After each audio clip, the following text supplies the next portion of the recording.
নমস্কার বন্ধুরা, কেমন আছো তোমরা? আশা করছি ভালো আছো। আজও একটি নতুন রেসিপি নিয়ে হাজির হয়েছি। আজ শেয়ার করব পুঁই শাকের পাতার বড়া। পুঁই শাকের পাতার বড়া সবার ভীষণই পরিচিত এবং সবাই কিন্তু আমরা এই পুঁই শাকের পাতার বড়া তৈরি করে থাকি। তবে আমি যেভাবে তৈরি করেছি একবার অন্তত রেসিপিটি ট্রাই করে দেখতে পারো। পুরো ভিডিওটি দেখো বন্ধুরা, আশা করছি তোমাদের ভালো লাগবে। তো কয়েকটা পাতা আমি ভালো করে প্রথম ধুয়ে নিয়েছি।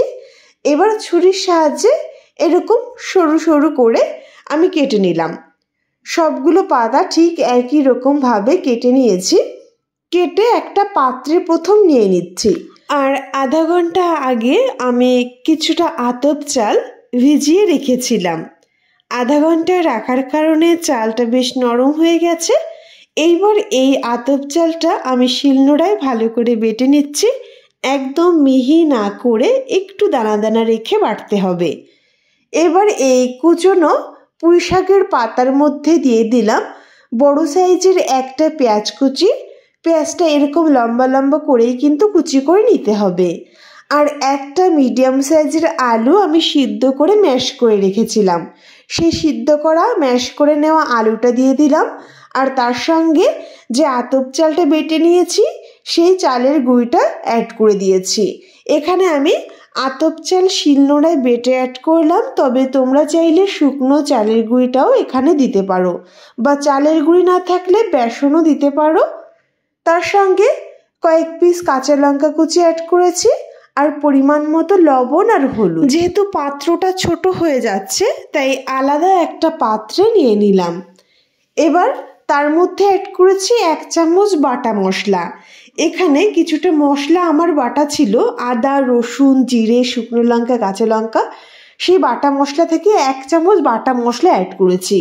এখানে এই বাটা মশলার বদলে তোমরা কিন্তু 1 চামচ বাটা আদাটা দিতে পারো, গ্রেট করেও দিতে পারো। এবারে সব কিছু হাত দিয়ে ভালো করে মিশিয়ে নিচ্ছি। এইভাবে একটু চটকে সব কিছু একটু নরম করে মেখে নিতে হবে। দেখো এইভাবে কিন্তু আমি ভালো করে মিশিয়ে নিয়েছি সব কিছু, আর এইরকম ভাবে চটকে মেখে নিয়েছি।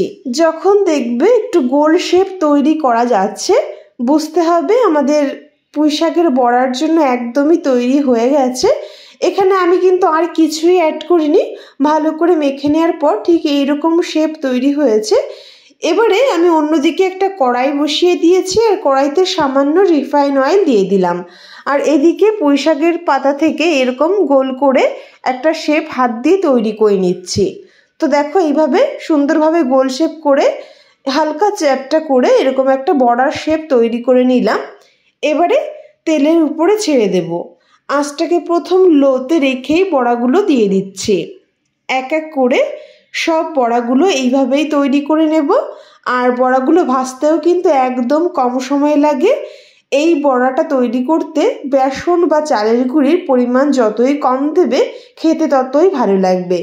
তো এইভাবে সবগুলোই আমি তৈরি করে নিয়েছি। কড়াইতে যতগুলো মোটামুটি দেওয়া যায় দিয়ে দিলাম। এবার এক সাইড ভাজা হওয়ার জন্য ওয়েট করব। 1 মিনিট মতো ঢেকে জাল করে নিয়েছি। আঁচটাকে মিডিয়ামে রেখেই ভেজে নিতে হবে। এক সাইড কিন্তু বেশ কালার ধরে গেছে। এবার উল্টে দিলাম। বন্ধুরা, বড়া খেতে কার না ভালো লাগে? চায়ের সঙ্গে বলো, ডালের সঙ্গে বা নরমাল ভাতের সঙ্গে, সব কিছুর সঙ্গেই কিন্তু এই বড়াটি ভীষণ ভালো লাগবে। তোমরা অনেকেই বড়া তৈরি করে থাকো, তবে আমি যেভাবে তৈরি করেছি এইভাবে একবার অন্তত ট্রাই করে দেখতে পারো। আমার মনে হয় তোমাদেরও ভালো লাগবে। দেখো সবগুলো উল্টে দেওয়ার পর আরও 1 মিনিট ঢেকে অপর সাইডটাও ভেজে নিলাম। কালার ধরে গেলে ঢাকনাটা তুলে উল্টে দিয়েছি। আর দু সাইডটাই এইভাবে উল্টে পাল্টে লালচে রং ধরে ভেজে নিচ্ছি। দেখো বন্ধুরা, বেশ কিন্তু কালার ধরে গেছে। এবারে নামিয়ে নিচ্ছি। ভীষণ ভালো হয় খেতে। পুঁই শাকের বড়া এমনিই খুব ভালো লাগে, তারপর যদি এরকম একটু টেস্টিভাবে তৈরি করা যায় অসাধারণ লাগে। তো বন্ধুরা, একবার অন্তত ট্রাই করে দেখো আর আমাকে অবশ্যই কমেন্টে জানিও তোমাদের কেমন লেগেছে। সবগুলো একই রকম ভাবে ভেজে নামিয়ে নিচ্ছি। দুর্দান্ত একটি রেসিপি, ঘরে থাকা সামান্য উপকরণেই তৈরি করা যাবে।